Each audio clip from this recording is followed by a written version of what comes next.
Olá, Psi!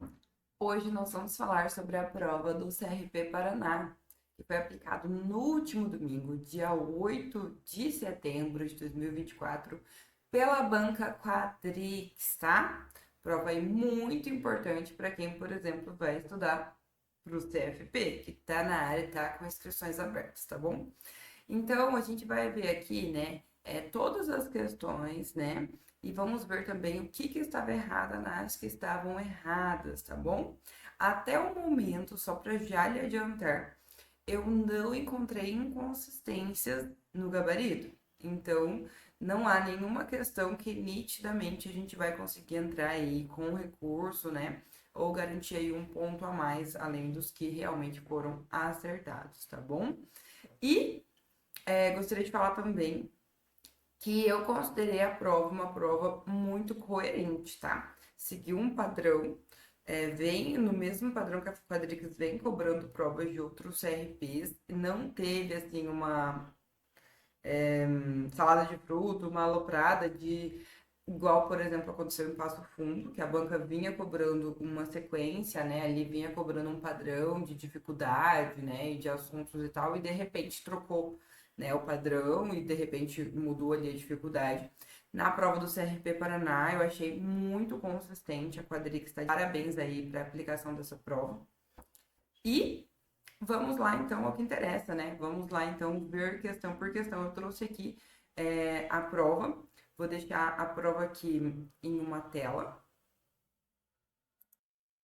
e vou ir alternando com a teoria, tá?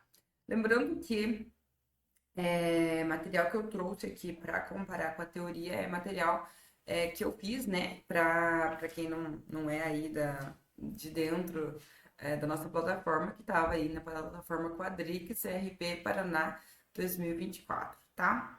E, antes de mais nada, já deixe seu like aí. Então, vamos lá, né? A primeira questão da prova diversa sobre a Lei 5.766 de 71. Que faz o quê, gente? Do que se refere essa lei? Essa lei é a lei que cria os conselhos, né? O Conselho Federal e os conselhos regionais de psicologia. E vamos lá para 71.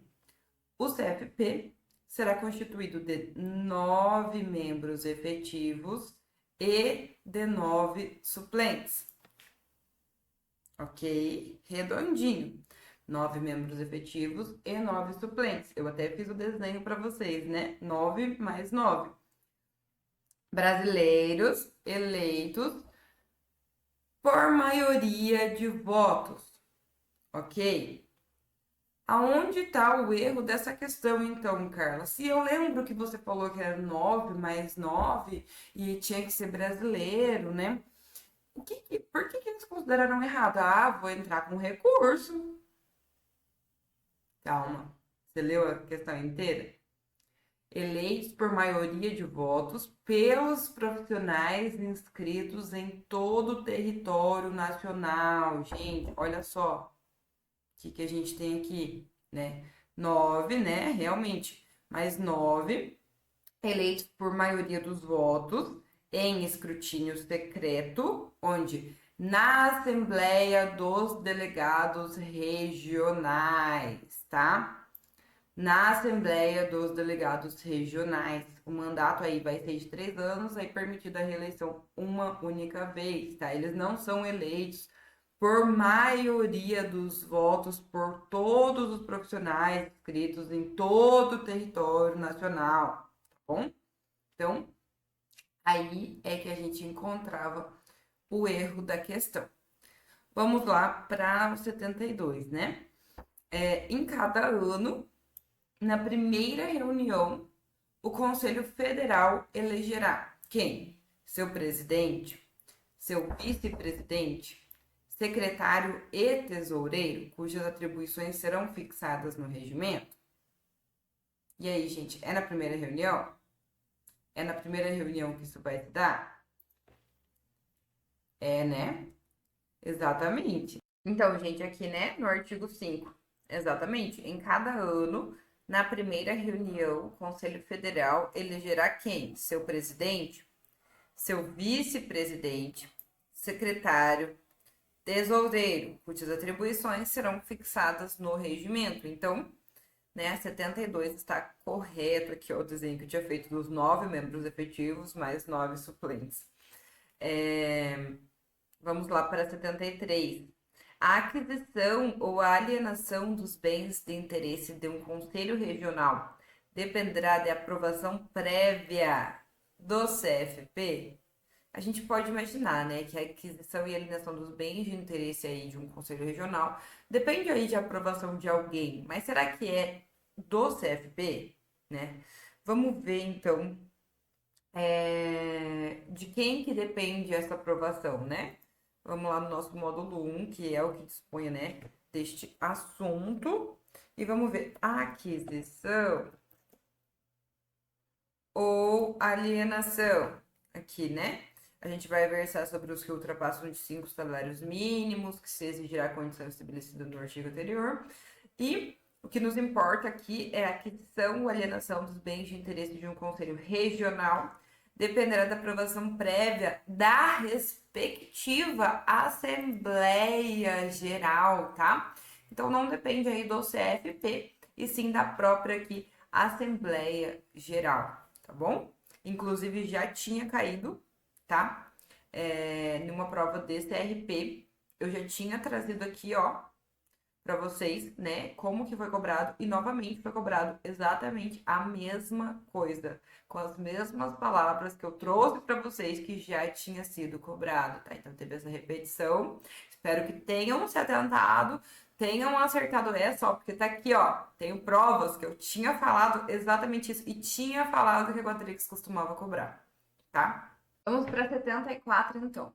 O conselheiro que faltar durante o ano sem licença prévia do CFP a 5 reuniões perderá o mandato? Sim, gente, lá no nosso módulo 1, tá? A gente viu sobre isso, que o conselheiro que faltar aí durante o ano, né? Se passou o ano, ele zera essa contagem novamente, sem licença prévia do conselho, a 5 reuniões perderá o mandato. Gente, sempre, sempre, sempre que tem número no meio da legislação, a gente guarda no coração, tá? Se tem número no meio da legislação, a gente guarda no coração. E a 75, pessoal. A pena de suspensão do exercício profissional por até 30 dias será aplicada pelo Conselho Regional ad referendum do CFP. Gente, não precisava, tá, saber sobre a Lei 5.766 para acertar essa alternativa. Por que, Carlos, está falando isso? Porque o que a gente precisava, tem até aqui, né, no nosso resumão, na nossa revisão, teve também, sobre as penalidades. Simplesmente aqui, a gente precisava ter em mente o nosso quadrinho de penalidades aqui, ó. Quais penalidades, né, são aplicáveis aí por infrações disciplinares? A advertência, a multa, a censura, a suspensão do exercício profissional e a cassação. Nossa, Carlos, mas então tá certo, né? Porque tá falando que a suspensão do exercício profissional é até 30 dias, na minha questão também tá. Sim, gente, mas será aplicada pelo Conselho Regional ad referendo ao CFP? Não. O que é aplicado ad referendo ao CFP é a cassação, tá? Não é a suspensão. E é por isso que essa alternativa está errada, tá bom? Então vamos lá para a próxima. De acordo com a Lei 8.069, então, o Estatuto da Criança e do Adolescente, o ECA, assim como a 10.741, né, sobre o Estatuto da Pessoa Idosa, vamos analisar então as alternativas aqui. Incumbe ao poder público proporcionar assistência psicológica à gestante e à mãe no período aí, pré e pós-natal, inclusive como forma de prevenir ou minorar as consequências do estado puerperal? O que vocês acham? Quem estava comigo no aulão de revisão sabe que eu frisei, né? Inclusive, eu parabenizo muito o ECA, né? Eu como mãe de uma menininha de 11 meses, né? Vai fazer 11 meses amanhã. Parabenizo o ECA por ter, né, pensado aí, por versar sobre esse tema, né, tão delicado aí, com a gestante, né, ali no período pós-natal. E ele coloca, né, como forma de prevenir ou minorar as consequências aí do estado puerperal, tá? Então está exatamente copiado e colado, e inclusive já caiu outras vezes, tá? Já caiu outras vezes, cai bastante, independente de ser quadríceps ou não. Esse trecho, ele é recorrente de cair em provas, tá? Então a gente se atenta bastante, porque pode cair novamente, sim, assim como teve vários que caíram nessa prova do CRP, que já tinha caído em outras provas, exatamente o mesmo trecho já tinha caído em outras provas de CRPs também, tá bom? A adoção, né, gente, é medida excepcional e irrevogável. Por que que ela é medida excepcional? Porque todos os meios de tentativa aí de manter o vínculo familiar, de tentar manter o vínculo com a família extensa e tudo, são tentados, né? E acaso não for possível, é feito um monte de ações, né? Todas as medidas cabíveis, tentativas aí são feitas. Se não é possível, aí sim é feito essa medida. Então, ela é excepcional, é em casos, né? Muito assim que já se esgotou todos os recursos que poderíamos ter ali para garantir a segurança ali, o convívio dessa criança, né? Do convívio com a sua família aí de origem. Quando acontece isso, é uma medida muito excepcional, tá?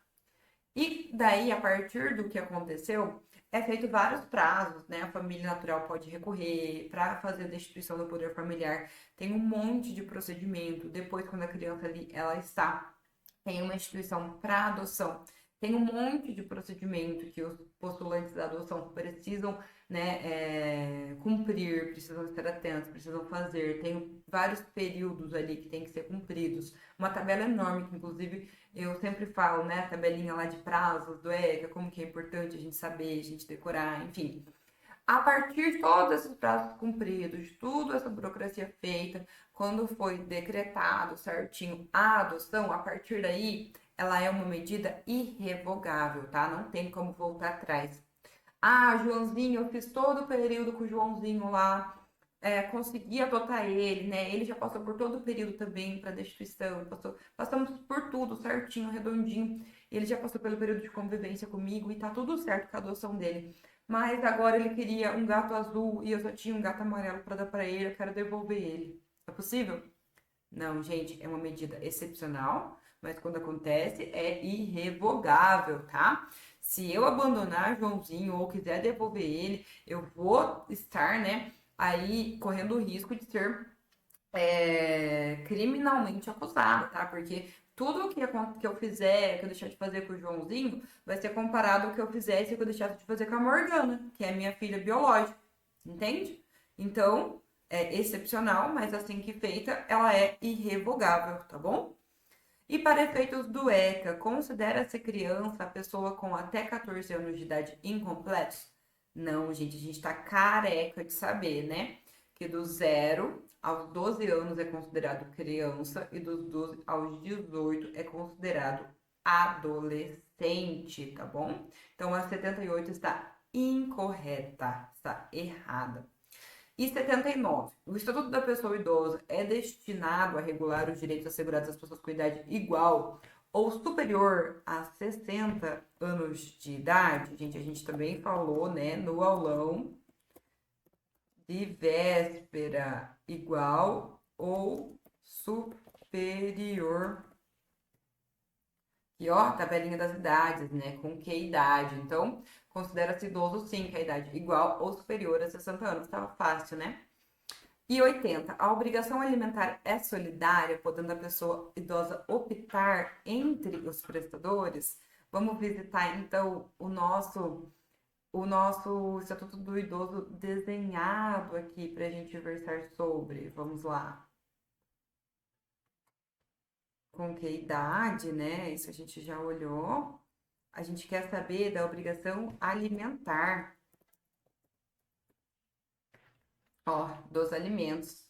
A obrigação alimentar é solidária, podendo a pessoa idosa optar aí aos prestadores, né? Esse também é um artigo muito corriqueiro de cair em prova, tá? Muito comum. Então, se atente aí, porque pode cair na sua, pode cair no CFP, tá bom? E vamos lá agora para a Lei 10.216 de 2001, que trata da proteção e dos direitos da pessoa com transtornos mentais, aí redireciona o modelo assistencial em saúde mental.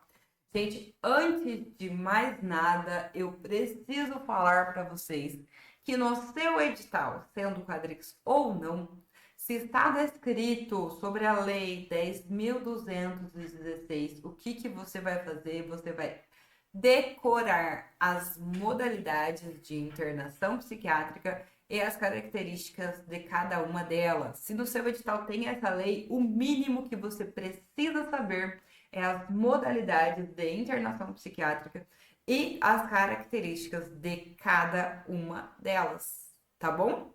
Entendeu? Ficou claro isso para você?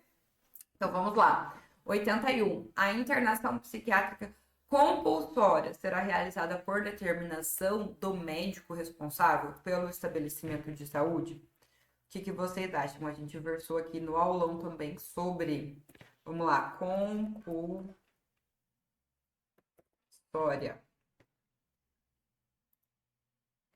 Tipos de internação psiquiátrica. Temos a voluntária, se dá com o consentimento do usuário. A involuntária se dá sem o consentimento do usuário e a pedido de terceiros. E temos a compulsória, aquela determinada por quem? Por quem? Pela justiça, gente, pela justiça, tá? E não pelo médico responsável. Aqui também é bem importante a gente saber sobre a involuntária, que ela deverá, no prazo de 72 horas, ser comunicada ao Ministério Público, tá? Tanto aí no recebimento da pessoa quanto na alta, tá? E o término aqui vai se dar por solicitação escrita do familiar ou responsável legal ou quando estabelecido pelo especialista irresponsável. Tanto a voluntária quanto a involuntária, né? A questão do médico, né? Ele tem que estar registrado no Conselho Regional de Medicina do Estado em que o estabelecimento esteja aí localizado, tá? A compulsória determinada pela Justiça é determinada de acordo com a legislação vigente, por quê? Pelo juiz competente, não é pelo médico, tá? Que levará em conta as condições de segurança do estabelecimento, quanto à salvaguarda tanto do paciente aí quanto dos demais internados, tá? Então aqui a gente tem a 81 como incorreta, porque ela tá falando que é o médico que vai determinar, e não é o juiz.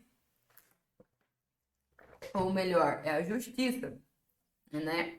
Operada aí no momento pela personalização aí, pela pessoa do juiz. Mas quem vai determinar é a justiça, tá? E 82. A internação em qualquer de suas modalidades só será indicada quando os recursos extra-hospitalares se mostrarem insuficientes? Exatamente, gente. Igual eu versei lá sobre adoção. É tentado tudo. Todas as outras possibilidades são tentadas.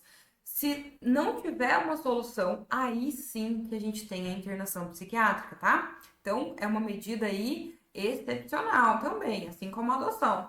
Né? A internação aí em qualquer uma dessas modalidades, ó, a gente falou também no aulão de véspera, só será indicada quando os recursos extra-hospitalares se mostrarem insuficientes, tá? Então tá certinho, é 82. 83. Obrigatoriamente, a internação de pacientes acometidos por transtornos mentais deverá ser realizada em instituições públicas ou privadas com características asilares. Isso é contra tudo que a gente defende. Isso é contra tudo que está descrito nessa legislação inteira. Você realmente não tem o direito de ter errado a questão 83, que não seja por ter errado na hora de passar para o gabarito. Você não tem o direito de ter errado a questão 83. Tá bom, Psi? Você entendeu, né? Então, é vedado, inclusive, gente, a gente também falou no aulão de véspera, tá? É vedada a internação de pacientes portadores de transtornos mentais em que tipo de instituições? Tem muita gente que confunde, que acha que é proibido hoje no Brasil a internação. E não, a internação que é vedada é com características asilares, tá? A gente tem a internação hoje, sim, essa lei está em vigor, porém, né, só quando os recursos extra-hospitalares se mostrarem aí insuficientes e quanto às instituições com características asilares, aí sim, é vedado, tá bom? Não pode, de jeito nenhum. Agora vamos lá versar sobre o SUS, tá? Então, 84. O SUS será regido pelo princípio da centralização das atividades, ficando a cargo da União privativamente exercer a direção do sistema. Centralização? Será, pessoal? Será que... Vamos lembrar lá dos princípios do SUS. Você acha que a centralização, falar de centralização aqui vai estar correto ou não? Hã?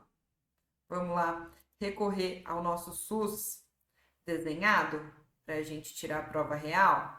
SUS desenhado quadrix aqui. Vamos lá.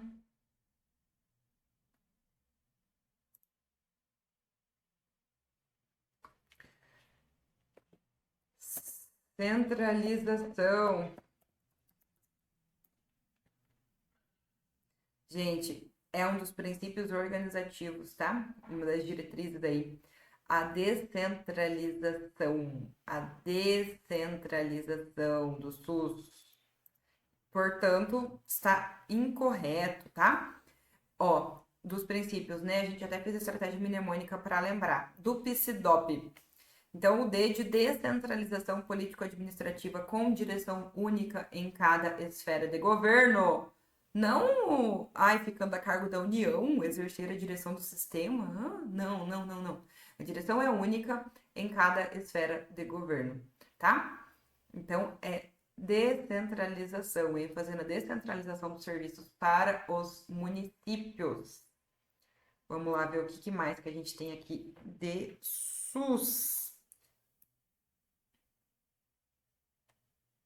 Aqui, ó, no contexto municipal, o SUS poderá organizar-se em distritos de forma a integrar e articular recursos, técnicas e práticas voltadas para a cobertura total das ações de saúde. Ainda concordando com o que a gente acabou de falar sobre a descentralização, né? Vamos lá, distritos. Aqui, ó, sobre a organização da direção e da gestão, bem importante a gente saber, vamos retomar.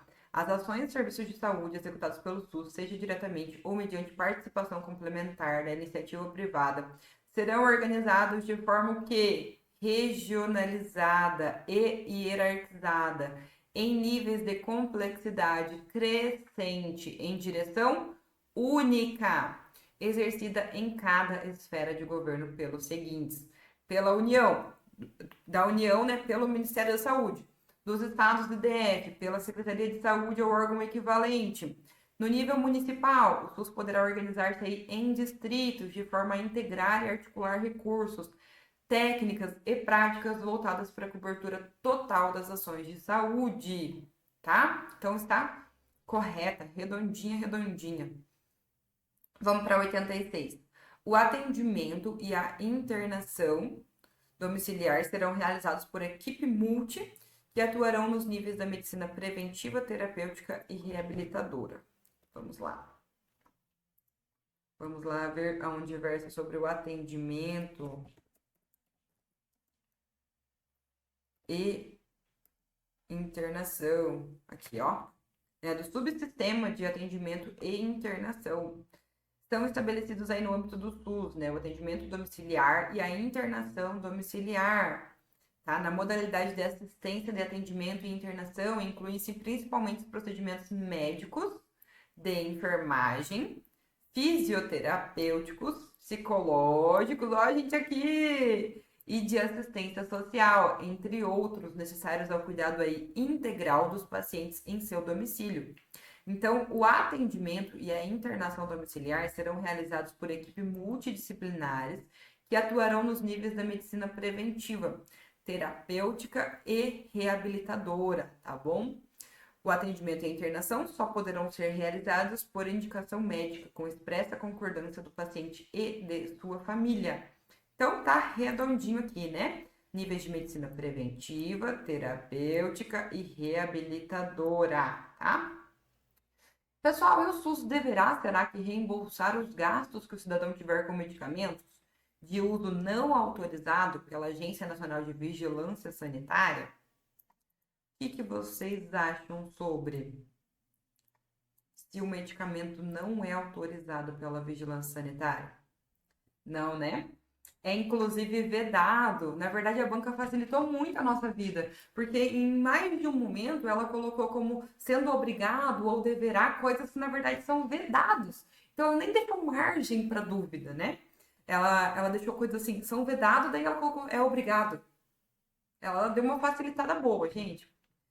Não vamos reclamar dessa prova, não. Não admito reclamação sobre essa prova. Vamos lá, então. São vedados em todas as esferas SUS. O que? O pagamento, o ressarcimento ou reembolso de medicamento, produto e procedimento clínico ou cirúrgico experimental ou de uso não autorizado pela Agência Nacional de Vigilância Sanitária, Anvisa, tá? E o que mais que é vedado também? A dispensação, pagamento, ressarcimento ou reembolso de medicamento e produto nacional ou importado sem o registro da Anvisa. Mas temos aqui uma exceção. E quando a gente tem exceção, é sempre bom lembrar, né? E qual que é a exceção, Carla? A exceção é o medicamento, produto em que a indicação do uso seja distinta daquela aprovada no registro da Anvisa, desde que seu uso tenha sido recomendado pela Comissão Nacional de Incorporação de Tecnologias, a CONITEC, demonstrada aí as evidências científicas sobre a eficácia, a acurácia, a efetividade e a segurança, e esteja padronizada em protocolo estabelecido pelo Ministério da Saúde. E por que eu estou dando ênfase aqui, gente? A Quadrix vai aplicar agora a prova do CFP, certo? Ela colocou essa alternativa 87 lá, que deve ter pegado alguns desavisados, sim. Ela vai falar, agora todo mundo vai gravar, que é uma vedação, eu vou colocar a exceção. E todo mundo vai colocar o quê? Não, tá errado, é uma vedação isso. Entendeu a sacada? Se eu estivesse escrevendo a prova do CFP hoje, eu ia pensar nessa sacada e ia colocar isso. Fala sério, se não é uma boa sacada. Porque a banca quer que você erre, né? Ela vai tentar fazer que você erre. Então, essa seria uma boa forma. Mas você não vai ser pego desavisado, porque você já sabe que tem essa exceção, não é verdade? Então, bora então. Vamos lá para a Lei Orgânica da Assistência Social, LOAS, que na verdade não precisaria saber dela para acertar todas as questões aqui dispostas, tá bom? Vamos lá. As pessoas com deficiência e os idosos terão garantidos um salário mínimo de benefício mensal, independentemente da renda familiar mensal? Gente, é o seguinte, a gente sempre fala, mas é importante bater novamente nessa tecla. O SUS é para quem? O SUS é para todos. A assistência social é para quem dela precisar, tá? A assistência social não é para todos, é para quem dela precisar, tá? Então, não é independentemente de renda familiar mensal. Portanto, a 88 se encontra corretamente incorreta, tá bom? 89. A vigilância socioassistencial é um dos instrumentos das proteções da assistência social? Sim. Vamos ver o que mais. Eu gosto sempre de repartir quando é verdadeiro e falso em duas partes a alternativa para analisar separado. Ela identifica e previne contra situações de risco e vulnerabilidade social e seus agravos no território. Perceba, identifica e território. E falando do quê? Vigilância socioassistencial. Então, correta, né? Vamos lá para 90.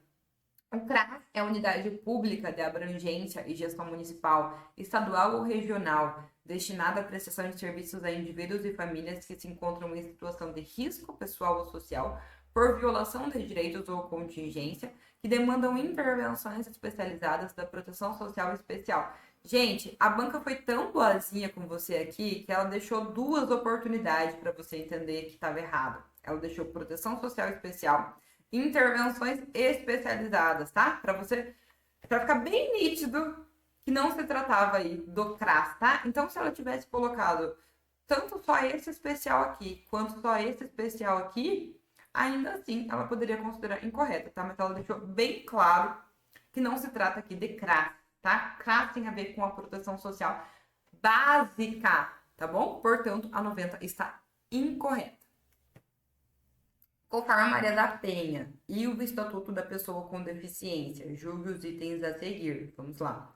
Para que seja configurada a violência doméstica e familiar contra a mulher, a coabitação constitui elemento indispensável. Gente, aqui quem assistiu o meu resumão e errou, olha, eu não vou perdoar, tá bom? Porque eu dei bastante ênfase que a coabitação ela é independente, tá? Independente de coabitação. Então, qualquer relação aí íntima de afeto, no qual o agressor conviva ou tenha convivido com a ofendida, independentemente de coabitação. Vamos dar um exemplo aí. Namorei, né, uma pessoa por algum tempo, depois me separei dessa pessoa, não morei junto com ela, apenas namorei, apenas convivi com ela, né? Se existir aí a agressão vai se configurar nesse contexto, porque eu não tive coabitação? Claro que vai, gente. Então, né, em qualquer relação íntima de afeto no qual o agressor conviva ou tenha convivido no passado, né? E independentemente aí da coabitação, tá bom? Não, vocês não erraram. Quem assistiu o meu aulão de véspera, que eu acordei 4 horas da manhã para gravar, não errou essa. Por favor, me fala que você não errou essa, tá bom? Vamos lá então, prosseguindo. A mulher em situação de violência doméstica e familiar tem prioridade para matricular seus dependentes em instituição de educação básica mais próxima do seu domicílio ou transferi-los para essa instituição mediante a apresentação dos documentos comprobatórios do registro da ocorrência policial ou do processo de violência doméstica e familiar em curso? O que vocês acham? Vamos lá visitar nossa Maria da Penha desenhada para a gente ver sobre isso. Prioridade aí de matrícula. Matrícula. Gente, sim, né? Aqui, deixa eu diminuir. Quanto a matricular aí os seus dependentes da instituição de educação básica ou transferi-lo da instituição, como se dá prioridade? Vai se dar, né, que ela tem prioridade para matricular seus dependentes da instituição de educação básica mais próxima do seu domicílio ou transferi-los para essa instituição, mediante o quê? A apresentação dos documentos comprobatórios do registro da ocorrência policial ou do quê? Do processo de violência doméstica familiar em curso. Inclusive, se não tiver vaga, tá? Independentemente de vaga. Isso não caiu dessa vez, mas pode cair na sua do CFP, pode cair na sua outra da Quadrix. Tudo que caiu uma vez da Quadrix, a gente pega em torno disso que já caiu e a gente consegue pensar no que pode vir a cair novamente. Inclusive, pode vir a cair igualzinho já caiu. Tá? Nessa prova, por exemplo, se você, eu tô indo aqui principalmente aí pelo resumão e pelas legislações desenhadas que a gente tem lá na plataforma, mas também se você for nos módulos, né, que nos módulos eu vou indicando o que já caiu de cada parte, né, de cada assunto, o que já caiu da Quadrix, sempre tô indicando lá o que já caiu da banca, né, coloco lá o quadradinho, já caiu o Quadrix e tal. Você percebe que teve várias coisas que caiu nessa prova do CRP Paraná que já tinha caído, igualzinho caiu dessa vez, tá?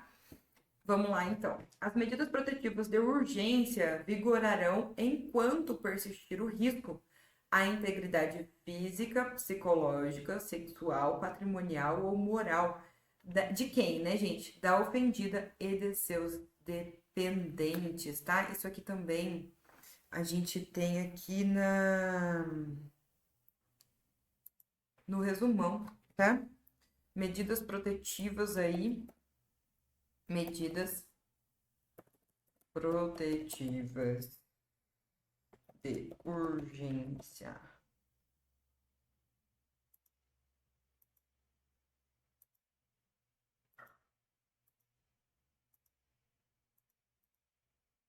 Elas vigorarão aqui, ó, enquanto persistir o risco à integridade física, psicológica, sexual, patrimonial ou moral da ofendida e de seus dependentes. Eu também frisei bastante na revisão de véspera, inclusive dei exemplos aí, né? Dei uma criticadazinha em quando deixaria de existir esse risco, mas eu não vou fazer o comentário aqui, porque eu não quero me comprometer. Enfim, no sentido de que é muito difícil, né? Agora, né? Vamos deixar de lado brincadeiras à parte, mas é muito difícil deixar de acontecer esse risco. Quando que deixaria de acontecer o risco? Como que a gente define que agora não existe mais o risco da pessoa atingir a integridade física, a integridade psicológica, sexual, patrimonial ou a moral da ofendida? Como que a gente, né, diz agora não existe mais o risco? É difícil, né, delimitar isso. Enfim, isso não cai em prova, então partimos para a próxima alternativa. As medidas protetivas de urgência vigorarão enquanto persistir o risco, né? Já vimos que está certinho, exatamente correto, exatamente como consta na legislação 93. Vamos para 94, então. As locadoras de veículos são obrigadas a oferecer veículos adaptados para o uso de pessoas com deficiência, os quais deverão ter no mínimo câmbio automático, direção hidráulica, vidros elétricos e comandos manuais de freio e de embreagem. O que você precisava saber aqui? Se as locadoras de veículos são obrigadas a oferecer veículos adaptados, isso é uma parte, né? A gente sabe que são sim. E quais deverão. O que deve ter nesse carro, né? Aqui no mínimo. Câmbio automático, direção hidráulica, os vidros elétricos e o comando manual de embreagem? Ou são outros itens? São as duas partes que você precisaria saber para responder corretamente essa questão, né? E digo mais, vamos lá, se você conseguiria responder se estivesse cobrando aqui, a partir de quantos veículos na frota precisaria ser obrigado a oferecer um adaptado? Você conseguiria saber? Você conseguiria me dizer? Sim ou não? Para a gente ver essa alternativa, a gente vai recorrer ao nosso queridinho Estatuto da Pessoa com Deficiência desenhado, tá?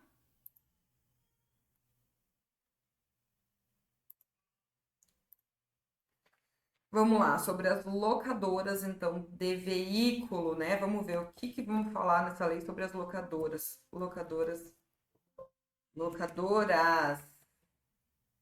As locadoras de veículo são obrigadas a oferecer um veículo adaptado para o uso da pessoa com deficiência a cada conjunto de 20 veículos de sua frota, tá? E o veículo adaptado deverá ter, no mínimo, o quê? Câmbio automático, direção hidráulica, vidros elétricos e comandos manuais de freio e de embreagem, tá bom? Então, aqui a prova não cobrou quantos veículos precisaria ter, mas pode ser que numa próxima pergunta ela cobre. Então, você também grava aqui que a cada conjunto de 20 veículos de sua frota, ela precisa ter um veículo adaptado para o uso da pessoa com deficiência, e esse veículo adaptado precisa ser o quê? No mínimo, esses itens dispostos aqui, tá bom? Vamos lá para a próxima, então. O abandono de pessoa com deficiência em hospitais constitui tão somente infração administrativa, sujeitando o autor do fato de multa? Será que deixar uma pessoa no hospital, né, abandonar ela lá no hospital, você consegue pagar só com multa? Vamos olhar? Vamos ver se seria isso mesmo? O abandono. Abandonar pessoas com deficiência em hospitais, casas de saúde, entidades de abrigamento ou congêneres. O que causa? Reclusão, gente, de 6 meses a 3 anos. E multa. E multa. E multa, tá? Não é ou, é e. Então, vamos lá para a nossa segunda página de questões. Em razão do que consta aí no decreto 79.822, julgue os itens seguintes. Os conselhos regionais deliberarão com a presença da maioria simples de seus membros? Será que é com a maioria simples que ele vai deliberar? Vamos ver se a gente encontra essa informação aqui no nosso resumão de véspera, né? Na nossa revisão de véspera. Será que a gente falou disso ou não? O que vocês acham? Regionais. Deliberarão. Os conselhos regionais. Presença de maioria era... Ué, será que a gente não falou? Maioria...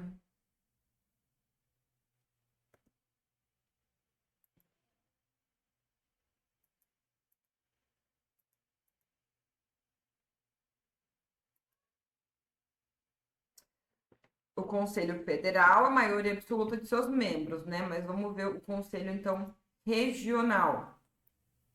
O Conselho Regional também a presença da maioria absoluta de seus membros, a gente falou, né? Tanto no resumão, quanto na revisão de véspera, quanto no módulo equivalente, né? Então, deliberarão com a presença da maioria absoluta de seus membros, tá bom? Então, está incorreto pela palavra simples aqui. 96, corretamente incorreta, então. Vamos para 97. A Assembleia dos Delegados Regionais será constituída por 2 delegados eleitores de cada conselho regional? O que vocês acham? Vamos lá no módulo 4, que é o módulo que fala sobre... Módulo 4. Tem o módulo 4 daqui. Módulo 3. Vamos lá baixar o módulo 4 de novo, que a gente pode baixar ele novamente. Módulo 4, que é o que vai estar versando sobre este assunto. Módulo 4, inclusive, foi um dos que mais caíram, né? Os assuntos dele foram os que despencaram aqui. Vamos lá ver, né? Sobre a questão de... Nós estamos procurando a questão de quantos delegados, né? Delegados eleitores.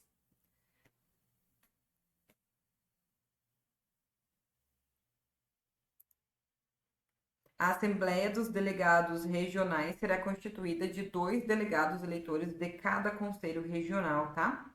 Tá corretíssimo, então, exatamente como consta aqui. 2 delegados eleitores de cada conselho regional, tá?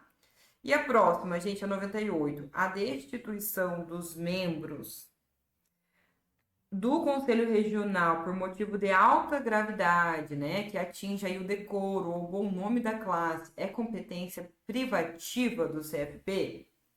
O que vocês acham? É competência privativa do CFP? Porque a questão aqui seria saber se é competência privativa do CFP ou não, né? Não, gente, compete a quem? Compete à Assembleia dos Delegados Regionais, tá? E por isso que eu sempre friso, quando a gente tá falando sobre legislação, principalmente quando a gente fala sobre provas do CRP, de CFP, aplicados pela Banca Quadrix, sempre tenha, né, dá uma atenção especial pelo que é competência de cada coisa. Sempre que eu coloco esses quadrinhos, compete à diretoria tal coisa, compete ao presidente tal coisa, compete à Assembleia dos Delegados Regionais tal coisa. Tudo que eu coloco no quadrinho, né? Compete tal coisa, preste bastante atenção, tá? Porque não é raro você ver caindo esse tipo de coisa em que eles trocam só o que tá errado aqui, é só que não é competência privativa do CFP, por exemplo, tá? Que é competência da Assembleia dos Delegados Regionais. Vamos lá, então, para 99. As decisões do CRP que impuserem pena ou multa são insuscetíveis de recurso, gente? Vocês acham que são insuscetíveis de recurso? Não, né, gente? Inclusive, a imposição de qualquer penalidade caberá recurso com efeito suspensivo, tá? Qualquer penalidade. Portanto, a 99 está incorreta. E a 100. Os membros do Conselho Regional serão eleitos pela Assembleia Geral do Conselho Regional, que se reunirá quando? Ordinariamente no período entre 30 e 45 dias de antecedência, em relação à data da realização da eleição, tá? Realização da eleição.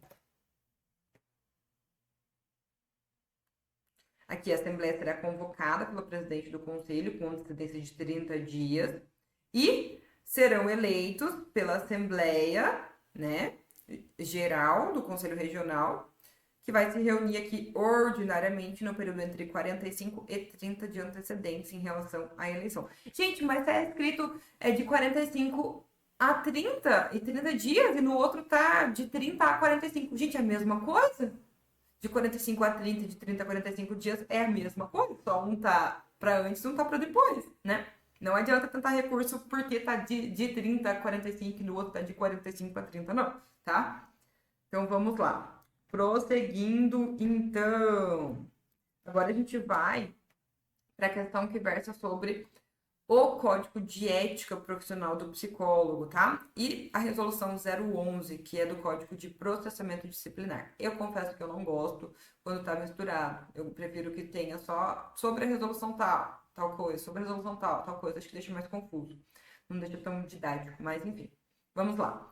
O psicólogo, para ele ingressar, associar-se ou permanecer a uma organização, o que ele deve considerar, né? Vamos recorrer lá ao nosso código de ética desenhado para a gente ver.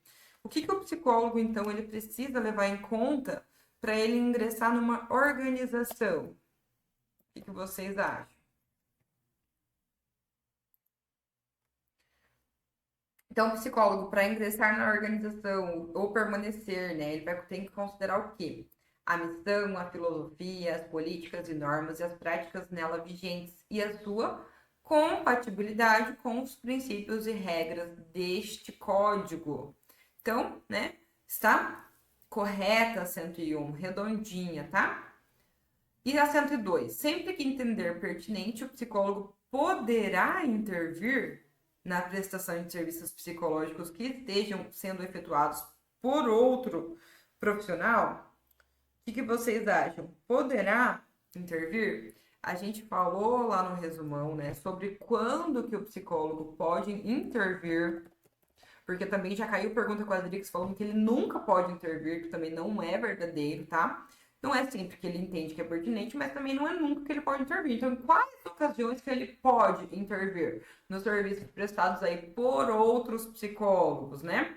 A pedido do profissional responsável, em caso de emergência ou risco ao beneficiário ou usuário do serviço, quando ele tem que dar aí a ciência, né, ao profissional, quando informado expressamente por qualquer uma das partes, né, da interrupção voluntária e definitiva, e quando se tratar aí de um trabalho multiprofissional, tá bom? Então ele pode intervir nessas situações aqui. Então não é nem nunca e nem sempre. Vamos lá, 103. Competirá ao CFP firmar jurisprudência quanto aos casos omissos e fazê-la ser incorporada ao Código de Ética Profissional. Essa daqui, gente, é uma das um pouco mais capciosas da prova, tá? Essa aqui eu até perdoo quem tiver errado aí, porque é um pouco mais capciosa. Vamos lá procurar o que a gente precisaria, né, para encontrá-la. Sobre o firmar jurisprudência, gente, o que a gente tem que entender, tá? A gente tem que entender o que é firmar jurisprudência. O firmar jurisprudência é um conjunto de decisões aí judiciais sobre o mesmo tema, tá? Reunir aí um conjunto de decisões judiciais do mesmo tema. Então, a partir disso, vamos analisar com calma. Competirá ao CFP firmar jurisprudência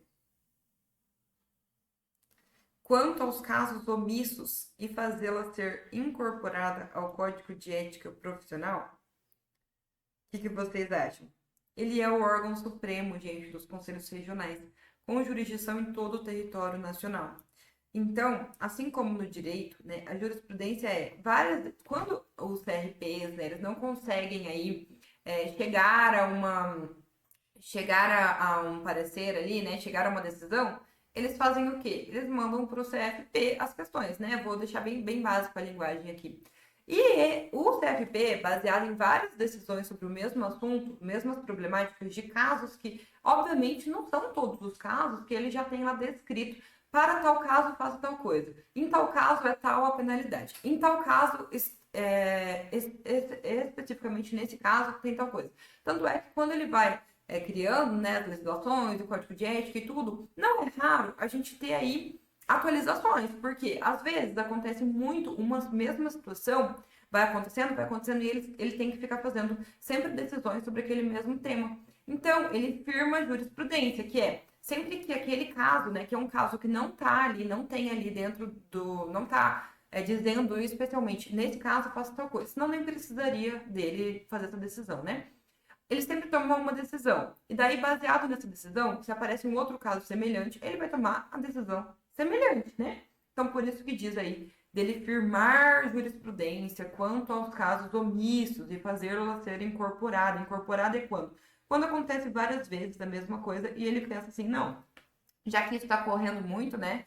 Já que o psicólogo tentar exercer a profissão sem estar aí com a carteirinha correta, tá acontecendo muito, eu vou colocar lá no meu código que quando acontecer isso vai ser equivalente a se tivesse exercendo exercício profissional de tal forma, e vai ser tal penalidade, entendeu? Então, isso que seria aí o firmar a jurisprudência, e então, portanto, está correto, tá? A gente também tem algumas partes aqui que a gente fala sobre os casos omissos, ó. Aqui, ó, nas atribuições, né, do CFP, deliberar aí sobre os casos omissos, tá? Então, essa 103, ela precisava de um pouquinho mais de interpretação aí, tá? É uma das alternativas, sim, um pouco mais difíceis aí da prova, mas está correta, tá? Certinho. Vamos lá para 104, então. Os processos investigativos e disciplinares terão caráter sigiloso, permitindo-se vista dos autos apenas às partes e a seus procuradores, devidamente constituídos, a quem se fornecerão cópias das peças solicitadas. E aí, gente? Tá certo ou tá errado? Sempre que a gente fala, né, quem tem direito de ter acesso, geralmente se é só uma pessoa que tem, essa pessoa é a pessoa de qual se versa, né, sobre o assunto que tá se querendo saber, né? Vamos lá ver então se a gente encontraria, se a gente falou sobre essa alternativa aqui no na nossa revisão de véspera. Vamos ver? Processos aí, né? Investigativos e disciplinares. As infrações, né, classificam-se em ordinárias, funcionais e éticas, né? Vamos querendo saber sobre o caráter sigiloso. Aqui achamos. Os processos investigativos e disciplinares terão um caráter sigiloso, tá? Sendo permitida a vista dos autos apenas às partes e aos seus procuradores, devidamente constituídos, a quem se fornecerão o quê? Cópias das peças solicitadas. Então, copia e cola aqui, né, da resolução, tá correto, tá? 104, correto. Vamos para a 105. Toda vez que forem juntados novos documentos ou manifestações aos processos disciplinares, será concedido um prazo improrrogável de 10 dias corridos, para que a outra parte sobre eles se manifeste. Será? Aqui a gente precisa saber duas coisas, né? Dividir ela no meio e ver se o que está dizendo é certo e se o prazo do que se está dizendo é certo. Então, vamos lá. O que a gente tem aqui sobre, né?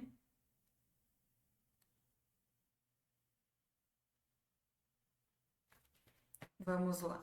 Aqui a gente está versando, a gente está versando ainda sobre o mesmo assunto, tá? E quando forem juntados aí novos documentos.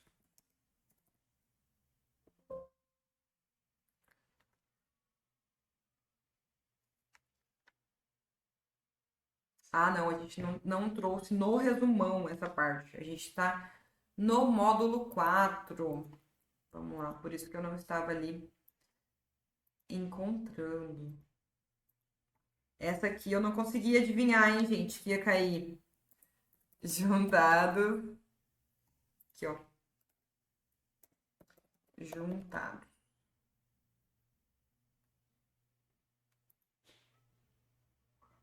Aqui, ó. Sempre que forem juntados, né? novos documentos ou manifestações aos processos disciplinares, será concedido o prazo de 5 dias úteis para que a outra parte sobre eles se manifeste, a contar da intimação, tá? Então, o que está errado aqui é o prazo de 10 dias, tá ok? Vamos lá, então, prosseguindo aqui. Toda vez, então, tá, já fomos. Agora, a citação, né? A citação é o processo pelo qual se dá o conhecimento ao profissional processado da instauração do processo disciplinar, concedendo-lhe a oportunidade de se defender em 20 dias corridos. Em 20 dias corridos. Aqui. Será que é 20 dias? Será que a citação é isso? Isso é citação ou isso, né, é outra coisa, é outro conceito de outra palavra? Vamos dar uma olhada, sem spoiler. Vai lá.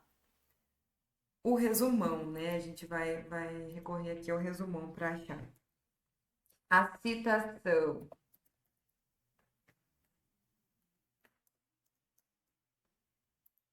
A citação, então.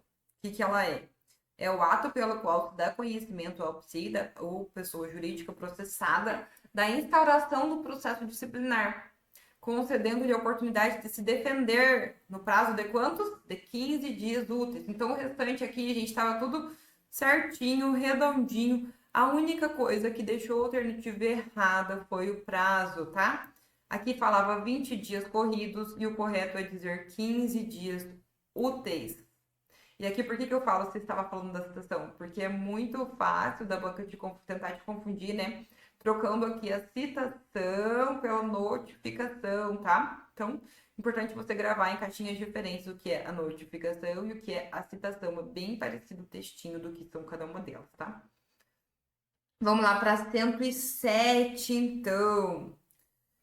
Na instrução dos processos disciplinares, as provas requeridas pelo processado poderão ser recusadas pela comissão processante, caso sejam consideradas ilegais, irrelevantes, dispensáveis ou destinadas a adiar o procedimento com base em uma decisão devidamente justificada. Vamos lá para o módulo 4, então, que é o que versa sobre a legislação em suma. Vamos lá para as provas requeridas. Aqui, ó, as provas requeridas pelos interessados poderão ser indeferidas pela comissão processante se consideradas ilícitas, impertinentes, desnecessárias, protelatórias, né, que seria aqui o destinado a adiar o procedimento, mediante decisão aí fundamentada, tá? Tá, correto, então, 107, correto. Vamos para 108. O recurso interposto pelo processado, mesmo que seja intempestivo, deverá ser remetido pelo CRP ao CFP, cabendo a este apreciar a sua admissibilidade.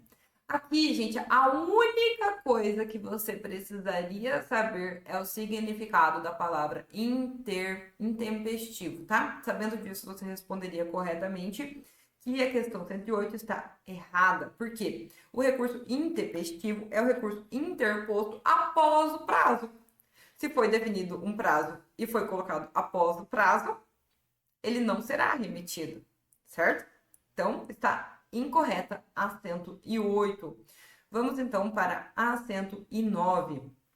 Ao elaborar um documento em que seja necessário referenciar o material teórico técnico, as referências devem ser colocadas preferencialmente em nota de rodapé, observando a especificidade do documento produzido. O que vocês acham? É necessário? Não é necessário? Tem que ser em nota de rodapé? Tá correto? Tá incorreto? Vamos aqui dar uma olhadinha no nosso documentos psicológicos desenhado para quadris, né? Que não tem um arquivo melhor para a gente recorrer para saber disso do que ele. Vamos lá, então.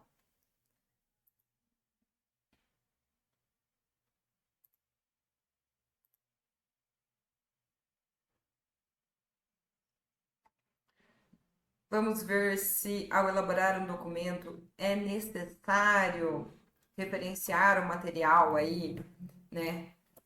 Referenciar né, gente?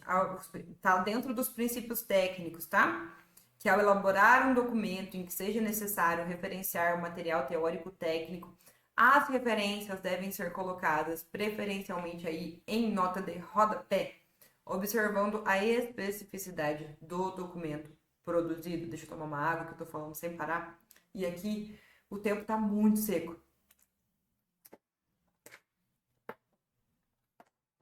Não sei como que tá aí pra vocês, na cidade de vocês, mas aqui no Paraná o tempo tá muito seco. Teve até queimada na minha cidade esse final de semana. Vamos lá então, sobre o laudo psicológico.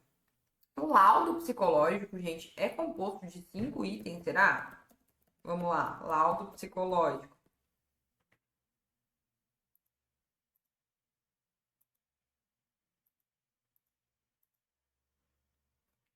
Cadê o nosso laudo? A declaração aqui, o atestado, Caio Quadrigues. Vamos lá para o laudo. Eu quero o laudo, não é o relatório multi. Aqui, ó, o laudo. O laudo psicológico, gente, qual que é a estrutura dele? IDPAC-R. Eu sempre falo para vocês gravarem a estrutura de cada um dos documentos. Sabendo que a palavrinha era IDPAC-R, você não precisa nem saber quais que são os itens da estrutura. E sim, você conseguiria saber que são 6 itens e não 5. Portanto, está incorreto dizer que o laudo psicológico tem 5 itens, porque a estrutura dele é IDPAC-R, tá bom? Então, incorreta a 110. Vamos lá. 111, agora já versando aí sobre a resolução 001 de 2019. A entrevista psicológica é uma conversação dirigida a um propósito definido da perícia? Sua função básica é prover à psicóloga de subsídios técnicos acerca da conduta, dos comportamentos, dos conceitos, dos valores e das opiniões do candidato? O que você acha, meu colega? Você acha, Psi, que é isso? O que é? Como que é? Vamos ver, vamos desandar isso. E a gente vai ter essa resposta para isso onde, pessoal? Onde que a gente vai ter? No nosso resumão de véspera, a gente falou sobre isso. No nosso aulão de véspera, a gente falou sobre isso, tá? Quem assistiu, prestou atenção aí, tem que ter ido com isso quente. A entrevista psicológica para essa resolução, que é a que está pedindo, tá? Que é a resolução aí 001 de 2019. A entrevista psicológica para essa resolução é uma conversa dirigida a um propósito definido da perícia. Sua função básica é prover ao psi de subsídios técnicos acerca da conduta, comportamentos, conceitos, valores e opiniões do candidato. Portanto, correto, tá? 111 aí, correta. E 112, gente, os candidatos da Carteira Nacional de Habilitação e condutores de veículos automotores deverão ser avaliados quanto a quê? Somente em relação aos seus aspectos cognitivos? Vou esperar esse cachorro parar de latir para mim falar uma coisa bem séria com vocês. Vocês estão lembrados que eu falei na véspera dessa prova com vocês que essa tabelinha aqui era uma tabelinha, a tabelinha mais importante que precisaria ser decorada quando a gente está se tratando da resolução 001 de 2019. Essa tabelinha aqui que já despencou de cair em prova da Quadrix, tá? E caiu de novo. E quem assistiu tem que ter acertado, tá? Que eu falei, eles serão avaliados quanto a quê? Quanto aos aspectos cognitivos, que dentre eles tem atenção concentrada, atenção dividida, alternada, visual e inteligência. Quanto ao juízo crítico, comportamento e quanto a traços de personalidade, tá? Então, você acertou essa, né? Me conta que você acertou essa, por favor. Então, vamos lá. Agora para a resolução 006 de 2022, que aprova o regimento interno da nossa região, da 8ª região. Julgue os itens a seguir.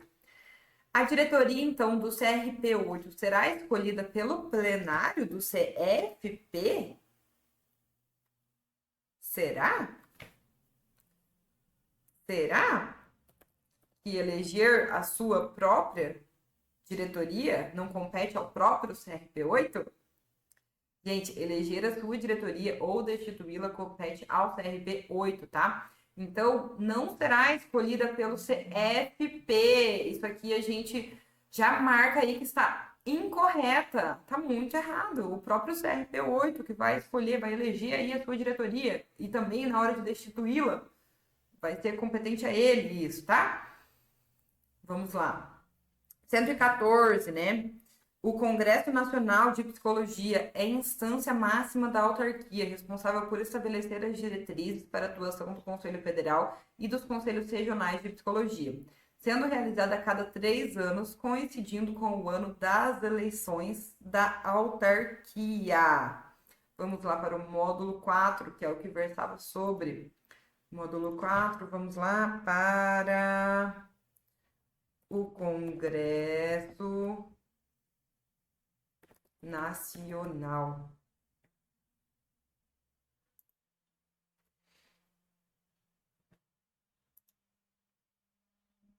Aqui, ó, gente.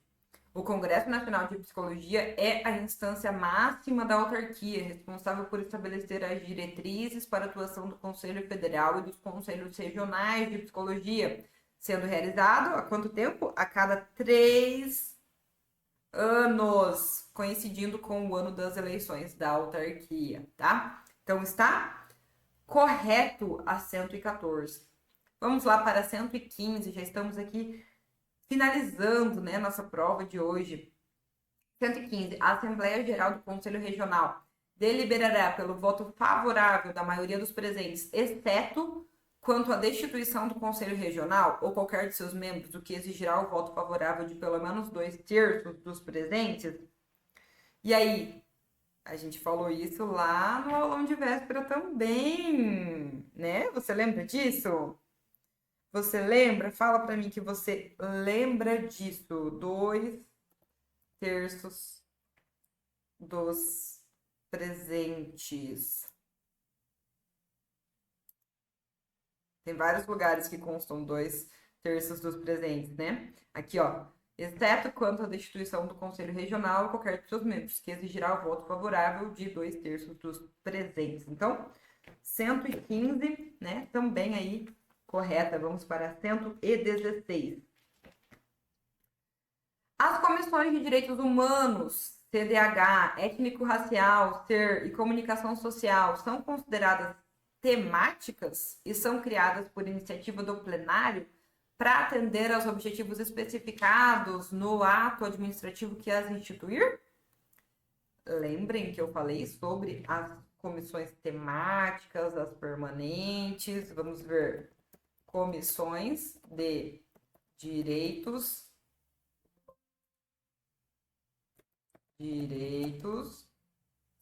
humanos.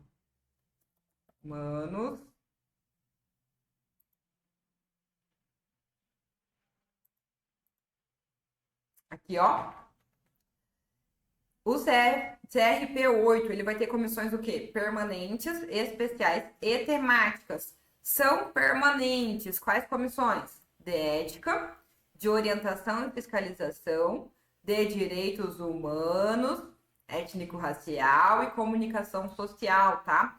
Então, elas são permanentes e não temáticas. Aí a segunda parte está correta, tá? Que fala que elas são criadas por iniciativa do plenário para atender a objetivos especificados no ato administrativo que as instituir, que tanto as especiais quanto as temáticas são criadas para isso, mas não são essas, não é equivalente.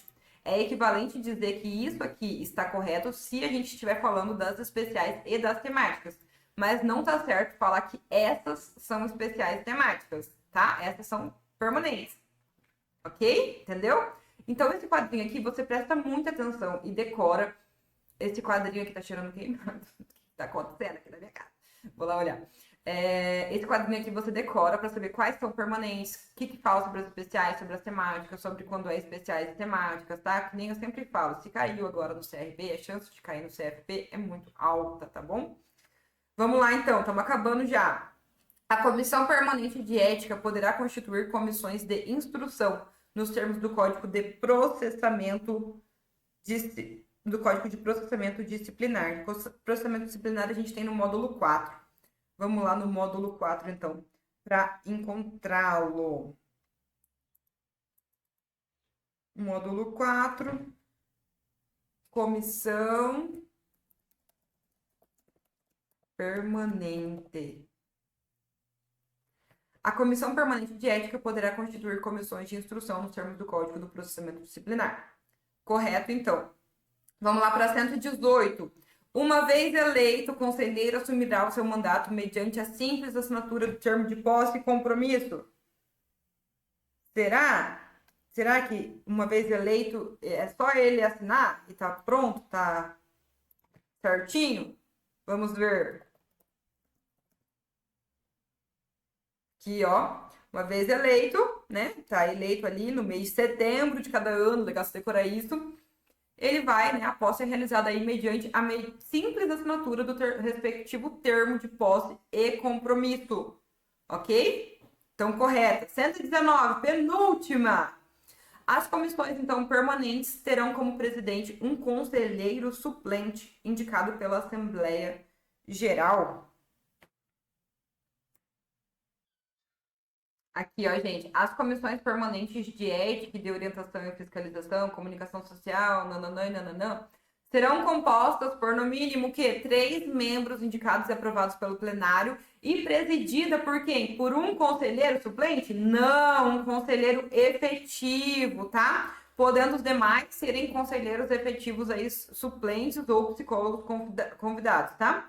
Mas o presidente é um conselheiro efetivo, tá bom? E vamos lá para a última, então. A última dessa prova. A reunião plenária extraordinária somente poderá ser instalada com a presença de todos os membros da diretoria? Será que a reunião só é com todos os membros da diretoria, a reunião plenária? Vamos dar uma olhada aqui aonde versa sobre a reunião plenária, mais ou menos por aqui. A reunião plenária extraordinária só poderá ser instalada com a presença de pelo menos um membro da diretoria. Então, está incorreto dizer que precisa da presença de todos os membros da diretoria, tá bom? Então, a 120 aí, incorreta, e com ela a gente finaliza a nossa prova comentada. E aí, Psi, me conta o que você achou, se você achou fácil, se você achou difícil, se você tinha visto a revisão, se você não tinha visto a revisão, né? Como que tá aí o seu ânimo para fazer o CFP? Entenda que se você estudou para o CRP, necessariamente você já está muito à frente dos outros para fazer o CFP, tá bom? Não sei se você já chegou a comparar o edital, mas se você não fez, vai lá, porque vale a pena comparar esses editais aí e aproveitar que você já está nesse ritmo aí estudando para o CRP e ir, né, se inscrever aí para ir fazer o CFP, tá bom? Até uma próxima, então. Me despeço aqui de vocês hoje e tchau, tchau. Bons estudos aí!